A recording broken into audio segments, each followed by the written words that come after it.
An age can understand the shape of the earth and still be destroyed by the size of it.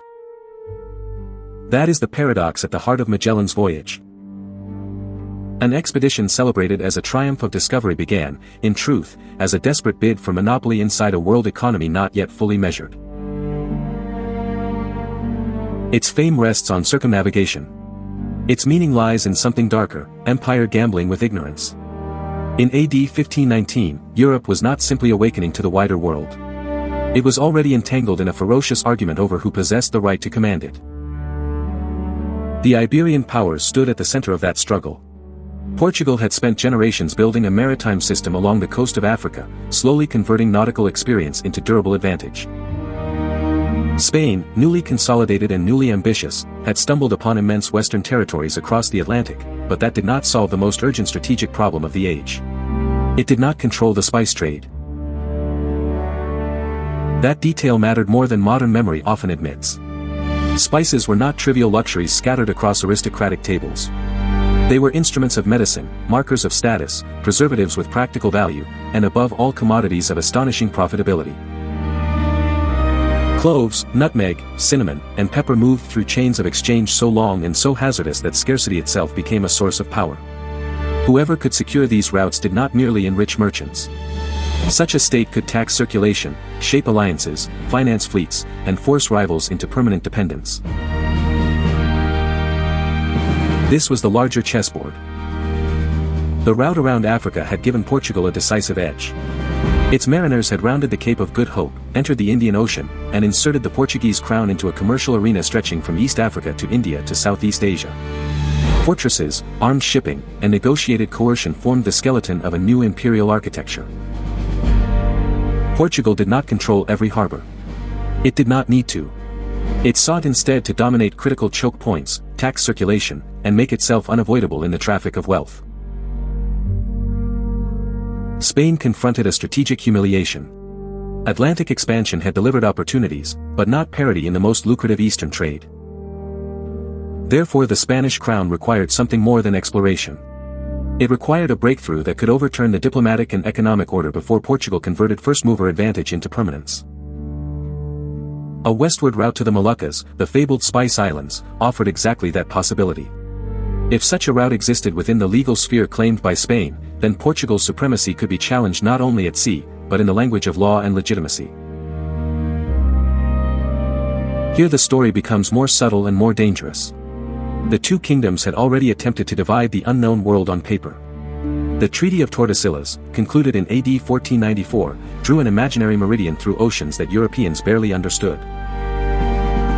It was an audacious act of legal geometry, a line intended to settle future possession before future possession had been discovered. The treaty embodied a peculiar confidence of the age. Christian monarchies and their jurists believed the world could be partitioned by doctrine in advance of measurement. But that confidence concealed a fatal weakness. The line was easier to declare than to map. Longitude remained elusive. Distances across the globe were radically underestimated.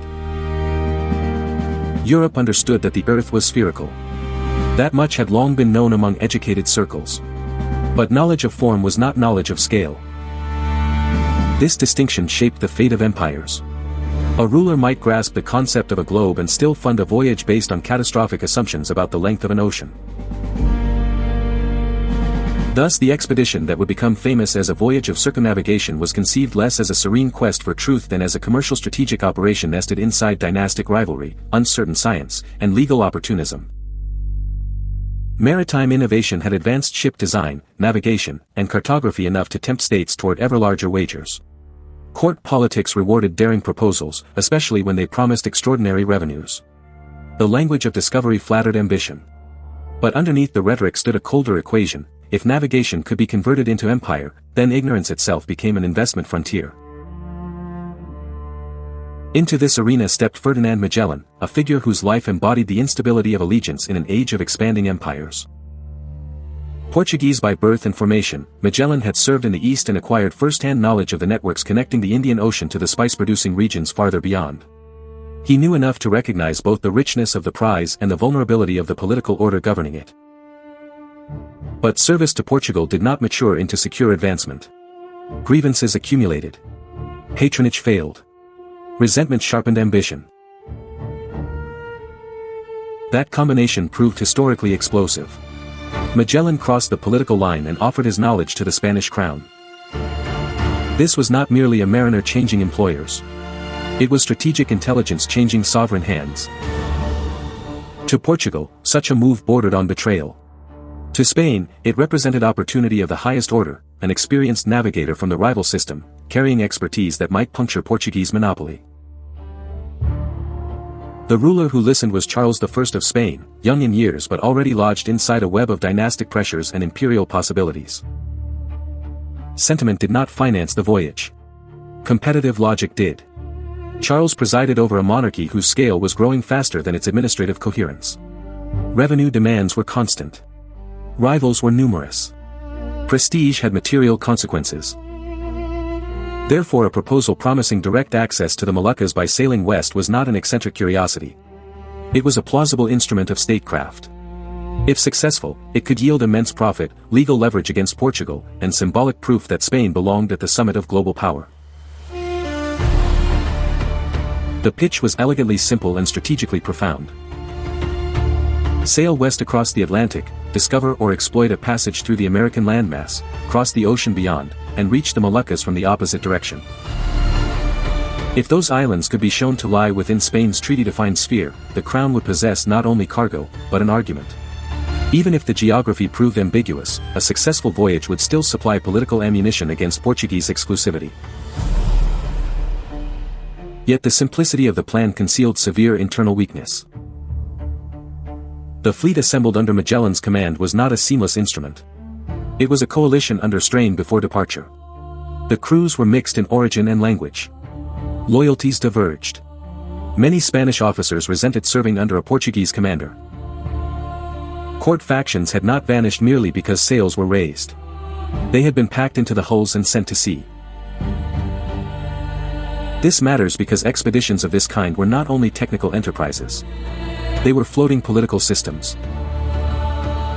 Authority aboard ship depended on legitimacy, fear, competence, and the perceived distribution of risk. If officers believed the commander was withholding information, favoring intimates, or endangering the mission for personal glory, obedience could unravel with terrifying speed.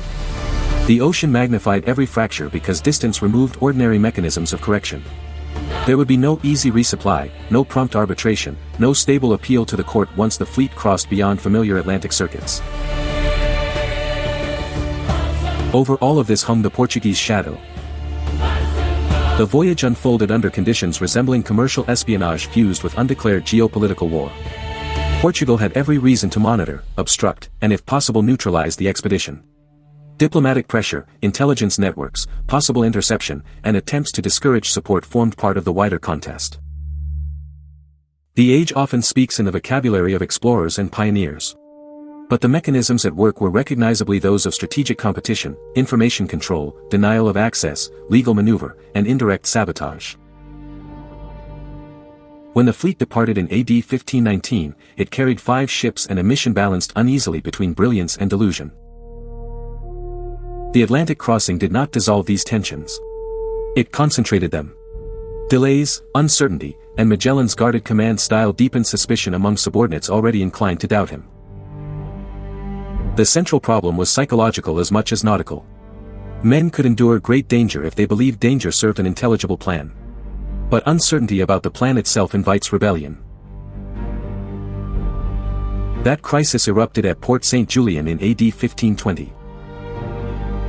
There, in the desolate pause of wintering on the South American coast, mutiny exposed the true nature of the expedition's fragility. This was no spontaneous burst of panic. It was a contest over sovereignty. Who, far from Europe, truly ruled these ships? The crown in absentia? The commander as delegated monarch? The captains as aristocratic counterweight? Magellan answered with ruthless clarity. He crushed the mutiny through force, deception, and exemplary punishment. In immediate terms, the response was effective. The mission survived. Command was restored. Ambiguity narrowed. But strategic victories often generate secondary damage, and this one was no exception. By preserving authority through fear, Magellan reduced flexibility and further hollowed out trust. Subordinates obeyed because alternatives had been bloodily discredited, not because confidence had been rebuilt. That pattern would define the expedition thereafter. It continued not as a harmonious venture of shared purpose, but as a hardened mechanism driven by necessity. This distinction is crucial. A fragile enterprise can survive a crisis by becoming harsher than originally planned. But the cost of such survival is usually paid later, when adaptability is most needed. The next great turning point came with the search for a passage through the southern reaches of the American continent. This was the expedition's most brilliant operational achievement. The eventual discovery and navigation of the strait that would bear Magellan's name transformed conjecture into route. A navigable channel existed. In the narrow sense of mission design, this was triumph. The western path to the ocean beyond had been found. But success arrived already entangled with attrition. During the passage, the San Antonio deserted, turning tactical accomplishment into strategic deterioration. Every ship mattered. Every sailor mattered. Every barrel, rope, and instrument mattered. Therefore the loss was not merely numerical. It altered the expedition's margin for error. The fleet had gained a doorway to the Pacific, but it entered that doorway diminished, suspicious, and less capable of absorbing what came next. Then came the central revelation of the entire saga, the Pacific crossing. Here the voyage ceased to be merely an imperial gamble and became a confrontation with the real dimensions of the planet. Europe had imagined a corridor. It encountered an abyss. This was not incidental hardship. It was the collapse of a planning model. The ocean beyond the strait proved vastly larger than anticipated. Distances that had existed abstractly on maps became lived catastrophe in hulls with finite supplies. Starvation, disease, and exhaustion emerged not as dramatic embellishments, but as evidence. State ambition had collided with geography itself. The world was connected, yes, but connection did not imply manageability. This is one of history's most important lessons about power. Institutions often mistake conceptual access for operational control. Once a map suggests continuity, rulers begin to imagine usable systems where only brute distance still reigns. The Pacific crossing demolished that illusion. The expedition drifted through an oceanic expanse so immense that previous European estimates now appear not merely inaccurate, but structurally absurd. The suffering of the crews, severe as it was, should not be treated as a spectacle detached from meaning. Logistics are moral facts in disguise. A state that sends men across impossible distances with inadequate knowledge has made a political decision about expendability. The failing provisions, the spread of disease, the unraveling physical condition of the sailors, these were the visible signs of a deeper truth: the planners had not mastered the world they hoped to monetize. At last the expedition reached the western Pacific world and then the Philippines, where the mission changed character again.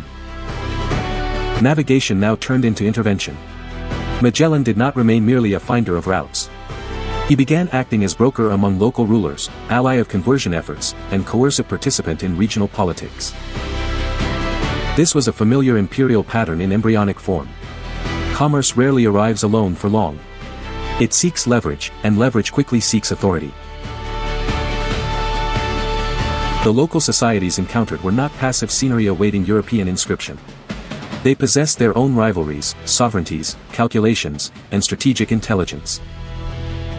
But empires in ascent often misread local cooperation as submission. A temporary alliance is mistaken for durable obedience. A ritual concession is mistaken for jurisdiction. A diplomatic foothold is mistaken for sovereign right. That misreading culminated at Mactan in AD 1521. Magellan intervened in a local conflict to demonstrate force and affirm Allied prestige. It was, on one level, a limited action. On another, it was the expedition's decisive blunder. A voyage launched to solve an imperial supply problem nearly perished because its commander mistook local leverage for unquestioned authority. The mistake was strategic before it was tactical. Magellan had crossed half the globe on the basis of incomplete information, preserved command through coercion, survived distances beyond prior expectation, and still acted as though possession of maritime initiative translated automatically into political dominance ashore. It did not. At Mactan, local resistance shattered that illusion and killed the commander upon whom the mission's coherence had disproportionately depended. With Magellan dead, the expedition entered its final and most improvisational phase. Leadership passed through turbulence before settling under one Sebastián Elcano, whose significance has often been obscured by the larger legend.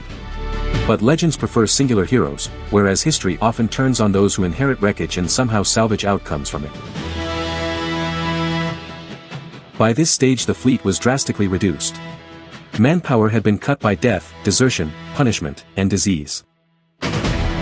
Choices that had once existed in theory no longer existed in practice. The expedition had to simplify in order to continue. Some ships could not be adequately crewed. Assets were consolidated. Every decision became an exercise in triage rather than design. And yet, against this background of depletion, the expedition reached the Moluccas. Here the mission's original commercial logic finally reasserted itself with unmistakable clarity. Cargo mattered. Cloves mattered. The hold of a ship filled with spice could transform catastrophe into partial success in the accounting chambers of empire. This is one of the most sobering dimensions of the story. Human loss on a terrible scale did not negate profit, it merely entered the balance sheet beside it. The surviving leaders then faced another gamble. The Trinidad and the Victoria split. One attempt aimed eastward across the Pacific, the other, under Elcano, chose the westward route through waters effectively dominated by Portugal. Neither option was safe. That is precisely the point. Once an expedition has consumed its reserves of men, certainty, and material, strategy often becomes the management of impossible alternatives. Elcano's decision to continue west carried immense risk, but it aligned with a hard logic. Returning by known hostile zones was dangerous, retracing the Pacific with depleted means could be fatal. Therefore the Victoria pressed onward around the Cape of Good Hope and through the final stretches of a journey that had long ceased to resemble its original conception. At this stage, endurance itself became strategy. Survival depended on discipline, concealment where possible, relentless movement, and the refusal to collapse before the arithmetic of loss. In AD 1522, the Victoria returned to Spain. One ship. 18 survivors. A remnant of a fleet. Yet its hold carried cloves valuable enough to render the expedition economically meaningful despite its appalling human cost. The result must be stated plainly because romantic language has often blurred it. This was a triumph, but not an innocent one. It was a demonstration of maritime endurance, strategic persistence, and geographical revelation. But it was also proof that imperial systems are capable of harvesting prestige and profit from disasters that would appear intolerable under any honest moral accounting. The strategic consequences were immense. Europe now possessed lived confirmation that the oceans formed a connected global system. That fact had existed in theory, but theories become transformative only when institutions can operationalize them. The voyage also proved that the Pacific was far larger than prior planning had assumed, and that global trade required more than courage or isolated genius. It required durable logistics, repeatable routes, better information, coordinated administration, and the capacity to survive losses at a continental scale. Far from resolving Iberian rivalry, the voyage intensified it. New knowledge did not produce harmony. It sharpened competition. The very act of reaching the Moluccas by a western route generated further dispute over legal entitlement, practical control, and the meaning of treaty boundaries on a sphere still resistant to precise longitudinal calculation. Therefore the story continued into later negotiations, including the Treaty of Zaragoza in AD 1529, through which competing crowns again tried to draw lines across a world they could traverse more easily than define. This is why Magellan's expedition belongs not merely to the history of exploration, but to the history of globalization in its earliest hard form. It revealed that information moved slower than ambition. It revealed that local societies could not be reduced to blank spaces on imperial maps. It revealed that commerce, once fused to state rivalry, readily imported coercion wherever it claimed merely to be opening routes. There is also a psychological lesson of exceptional importance.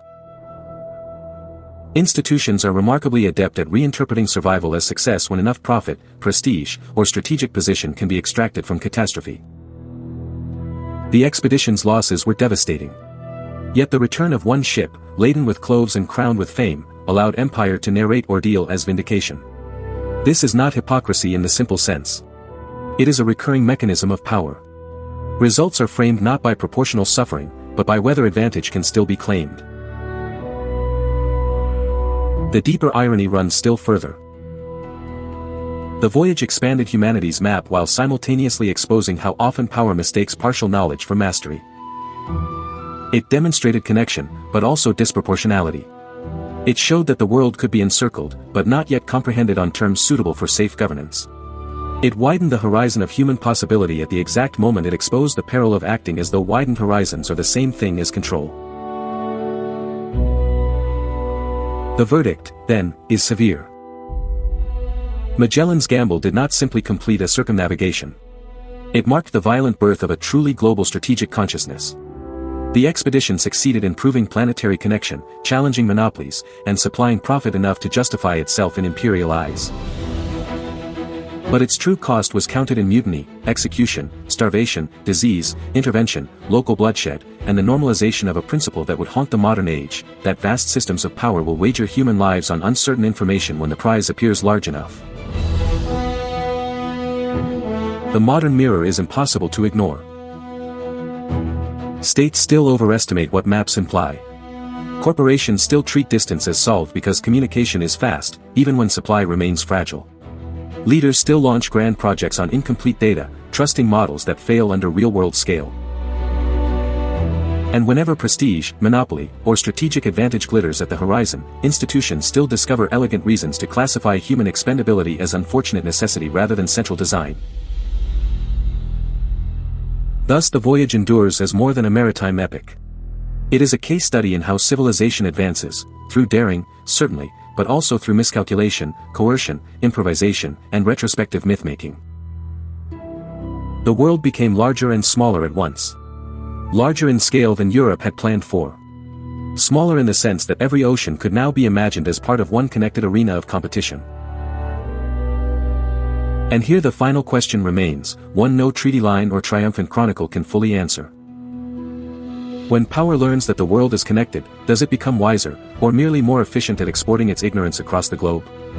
If this episode sharpened the way empire, trade, and strategy are understood, subscribe for historical analysis that treats the past not as legend, but as a manual for reading power.